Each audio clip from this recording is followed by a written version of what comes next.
গণভোট ও জুলাই সনদ চাপিয়ে দেওয়া হচ্ছে বলে অভিযোগ করেছেন বিএনপি মহাসচিব মির্জা ফখরুল।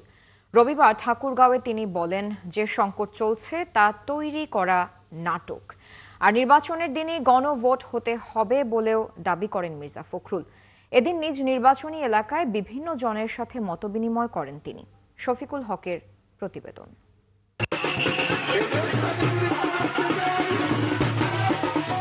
নির্বাচনকে সামনে রেখে নিজ নির্বাচনী এলাকা ঠাকুরগাঁওয়ে গণসংযোগে নেমেছেন বিএনপি মহাসচিব মির্জা ফখরুল ইসলাম আলমগীর। দিনভর একাধিক মতবিনিময় সভায় অংশ নেন বিএনপির এই শীর্ষ নেতা। আগামীর বাংলাদেশ বিনির্মাণে ধানের শীষের পক্ষে ভোট বিপ্লবের আহ্বান জানান মির্জা ফখরুল। দেশের চলমান সংকট সৃষ্টি করা বলে মন্তব্য মির্জা ফখরুলের।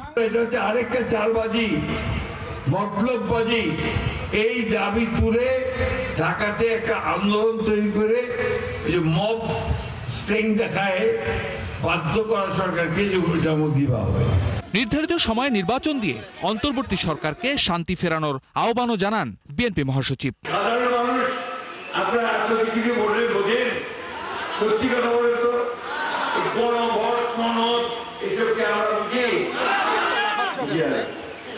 এগুলো বোঝে শিক্ষিত সমস্ত বুঝে কিছু লোক আসছে, এখানে এখন এগুলো আমাদের ঘাড়ের মধ্যে চাপাচ্ছে।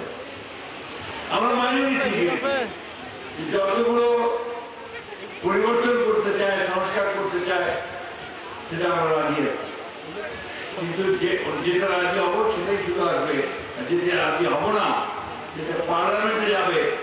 পার্লামেন্টে গিয়ে আপনারা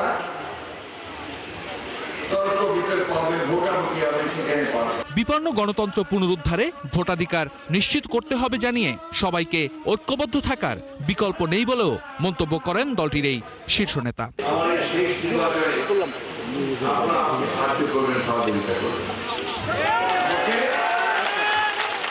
ধানের শীষে ভোট দিয়ে আপনাদের কাজ করার সুযোগ দিবেন।